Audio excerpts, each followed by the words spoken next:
Apa yang terjadi bila kalian ada di tengah-tengah kelompok suku yang sangat sadis dan kejam? Mereka berebut wilayah perburuan yang merupakan sumber kehidupan mereka. Mereka melakukan apapun untuk mendapatkan wilayah perburuan itu, meskipun harus dengan melepaskan nyawa musuhnya. Ditambah lagi penjajah Jepang yang berhasil masuk di suku tersebut akan semakin membuat film ini menarik untuk ditonton. Apakah suku yang berjumlah 12 klan tersebut akan berpangku tangan ataukah mereka akan melawan penjajah Jepang? Yuk mari sama-sama kita tonton, lihat dan dengarkan salah satu film action solidaritas perjuangan yang disutradari oleh Wei Tae-seng yang berjudul Warriors of the Rainbow Sidik Bale, yang bagian pertamanya yang berjudul The Sun Flag.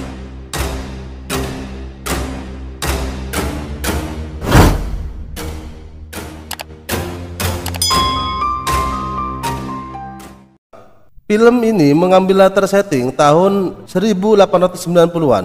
Film ini diawali dengan suku Sidik Bale dari klan Toda yang sedang berburu rusa. Sedangkan di sudut lain, klan Mahebu dari suku Sidik Bale pun sedang melakukan perburuan. Pada saat klan Toda menembak rusa, seiring itu pula ada yang menembak kepalanya. Klan Toda berlarian mundur. Ternyata yang menembak adalah klan Mahebu. Kemudian satu dari mereka melompat ke sungai yang deras untuk mengambil binatang buruan yang ditembak oleh klan Toda. Namun adegan ini sangat ngeri. Ini dikarenakan sebelum orang itu mengambil binatang buruannya, dia memastikan orang-orang dari klan Toda yang terkena tembakan itu dipastikan mati dengan cara memenggal kepala mereka. Kemudian dia mengambil binatang buruan tersebut. Klan Toda yang tadi mundur ke belakang merangsek maju mengejar orang tersebut, dan orang tersebut pun melompat dengan menggendong binatang buruannya. Para pemburu klan Toda pun menembaki orang tersebut. Namun mereka tidak mendapatkan orang tersebut hingga tak disangka orang itu pun berhasil keluar dari air tepat di kelompoknya sendiri. Kemudian dia berlari dan masuk ke dalam hutan dengan para pemburu lainnya sembari mengatakan, "Ingatlah nama saya Monarudo dan kalian akan mengingatnya."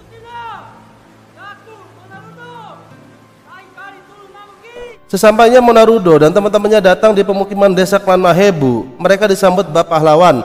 Ada yang unik dari tradisi mereka. Leluhur mereka mengatakan bahwa untuk bisa menyeberang ke jembatan pelangi kelak bersama leluhurnya, mereka harus pernah memenggal kepala musuhnya, dan setelah itu dahi dan dagu pada bagian atasnya harus ditato. Itulah yang diperoleh oleh Monarudo. Kini wajahnya tidak bersih lagi, melainkan sudah ada tato yang merupakan sebuah kehormatan bagi dia dan leluhurnya.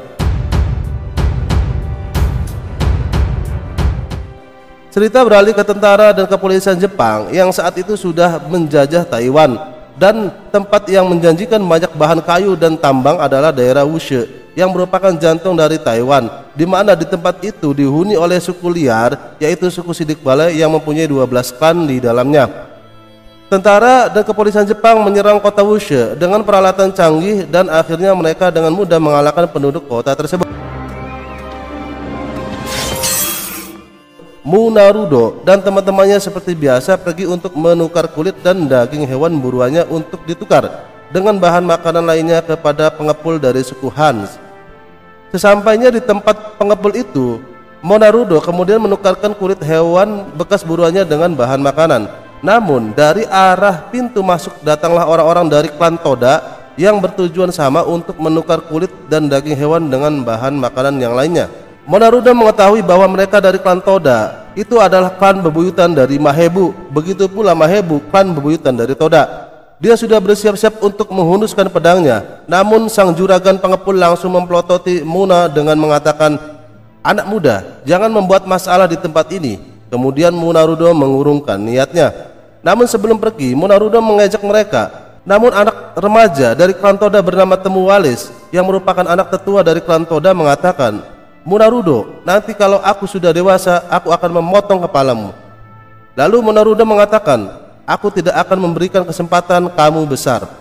Lalu Monarudo dan teman-temannya pun pergi berlari dan menyusun strategi untuk menjebak dan membunuh Temu Walis muda dan orang-orang klan Toda tersebut. Benar saja, Temu Walis dan teman-temannya memasuki hutan dan mereka mengetahui bahwa mereka sedang diburu. Mereka pun lari untuk menghindar. Monarudo sudah membidik Temu Walis muda, tapi ketika dia menembaknya, ada teman Mona sendiri yang melompat dan menghalangi secara tidak sengaja tembakan dari Monarudo. Temu Walis dan teman-temannya pun akhirnya selamat. Sementara itu, tentara Jepang yang berada di kota Wushe mengutus pasukannya untuk masuk ke dalam hutan untuk memerangi suku pedalaman yaitu suku Sidik Bale. Namun di jalan mereka dibantai oleh suku Sidik Bale.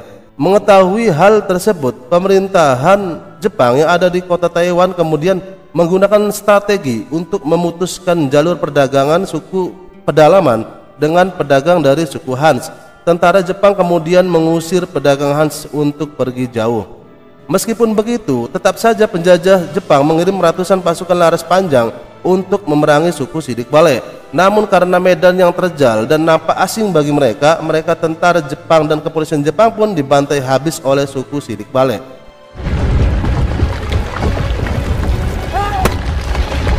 Setelah membantai ratusan tentara Jepang, klan Toda dan juga klan Mahebu bertemu dan mereka merayakan kemenangan tersebut. Namun tetua Toda yang baru sadar bahwa yang diajak bersulang adalah Munarudo menyusun strategi untuk berbalik membantai Munarudo dan teman-temannya. Mereka mencekoki orang-orang dari klan Mahebu dengan minuman yang memabukkan, hingga pada saat malam tiba satu persatu orang-orang dari klan Mahebu dibantai. Namun Munarudo meskipun minum sangat banyak tapi dia tidak mabok, hingga dia pun masih terjaga. Pada saat dirinya mau dibunuh, dia pun melawan dan dia berteriak kepada kawan-kawannya yang masih hidup untuk lari dan dia pun selamat.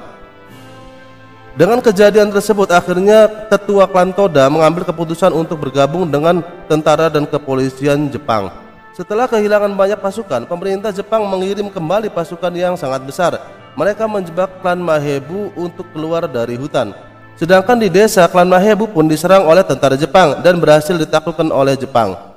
Kali ini klan Mahebu sangat kewalahan dengan pasukan Jepang yang sangat banyak sekali. Apalagi mereka dilengkapi dengan bom yang mematikan, hingga ayah Munarudo terkena ledakan dari bom tersebut dan kondisinya kritis. Munarudo kemudian menggendongnya dan klan Mahebu pun mundur dan pulang ke tempat mereka. Namun sesampainya di pemukiman Mahebu, ternyata mereka dikagetkan dengan bendera Jepang yang sudah berkibar tepat di tempat tinggal mereka. Penyerangan tentara dan kepolisian Jepang ini pun serentak di semua hampir klan. Dan dengan terpaksa Munarudo dari klan Mahebu dan klan-klan lainnya pun menyerah kepada Jepang, karena memang serangan itu dilakukan serempak kepada setiap klan yang lainnya. 20 tahun berlalu, kini Munarudo sudah tidak lagi muda. Dia sekarang berumur sekitar 50 tahun lebih. Para tentara Jepang mempekerjakan orang-orang dari suku Sidik Bale dengan upah yang sangat sedikit. Mona mempunyai dua anak laki-laki yang bernama Tadomuna dan Basomuna.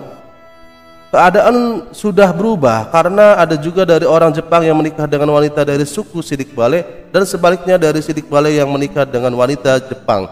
Dialah Jiro yang sering dicemooh oleh orang-orang dari suku Sidik Bale dan satu lagi Dakis yang bertugas sebagai guru.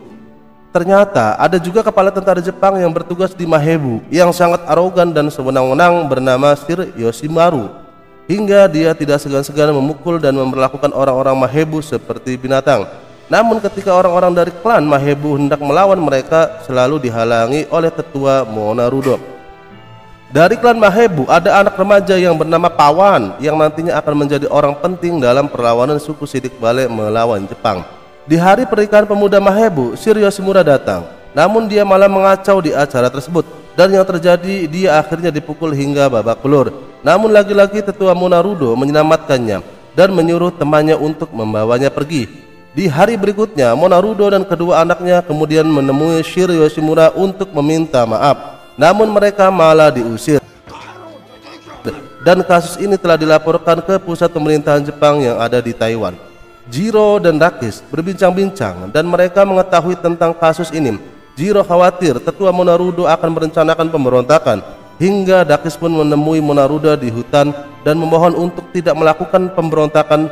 Namun tetua Munarudo mengatakan tidak akan lupa pada orang-orang Sidik Bale meskipun dia bekerja dengan orang Jepang.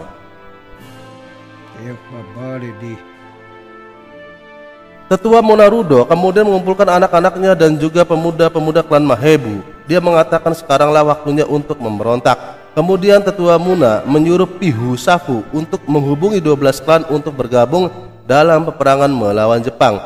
Keenam klan bergabung dan keenam yang lainnya tidak bersedia untuk ikut dalam pemberontakan, termasuk klan Toda yang diketuai oleh Temu Walis pun tidak ikut bergabung. Pemuda dari suku Sidik Bale sedang menyusun strategi di kota Wushe. Saat itu Dakis melihat kejanggalan karena pemuda-pemuda itu. Setelah para pemuda itu pergi, Dakis pun berdiri di tempat para pemuda itu tadi berdiri, dan benar dugaannya bahwa akan ada pemberontakan yang akan terjadi. Dakis kemudian menemui Tetua Muna dan membujuknya jangan memberontak. Namun Tetua Muna malah mempertegas ajaran nenek moyang, hingga akhirnya Dakis pun memberitahukan tentang gudang penyimpanan senjata dan dia pun pergi. Pada malam harinya, pos tentara Jepang di Mahebu diserang dan mereka dibantai oleh pemuda klan Mahebu, termasuk Shiro Yoshimura pun ikut dibunuh. Dan di pos tentara Jepang, keenam klan yang ikut bergabung membantai tentara Jepang di lokasi klan mereka masing-masing. Kemudian Monarudo mendatangi klan Gungu yang tidak ikut serta bergabung dalam pemberontakan. Dia langsung menghampiri tetua dari klan Gungu. Dia langsung menodongkan senjata laras panjang ke arah tetua klan Gungu, yaitu Tetua Dado, dan akhirnya klan Gungu pun ikut bergabung. Di pagi itu adalah tepat ulang tahun kemerdekaan Jepang. Mereka sudah siap-siap untuk melakukan upacara perayaan kemerdekaan Jepang. Pagi itu tidak seperti biasanya, kabut gelap meliputi kota Wushe. Sementara itu di sekitar kota Wushe sudah berkumpul tidak lebih 300 orang suku Sidik Bale dari berbagai klan yang siap menyerang orang-orang Jepang yang ada di kota tersebut. Di barisan orang-orang Jepang, setelah datang inspektur upacara dan lagu kebangsaan Jepang baru saja dinyanyikan, terjadilah hal yang menyeramkan. Pasukan Sidik Bale turun dan membunuh orang-orang Jepang yang ada di kota tersebut.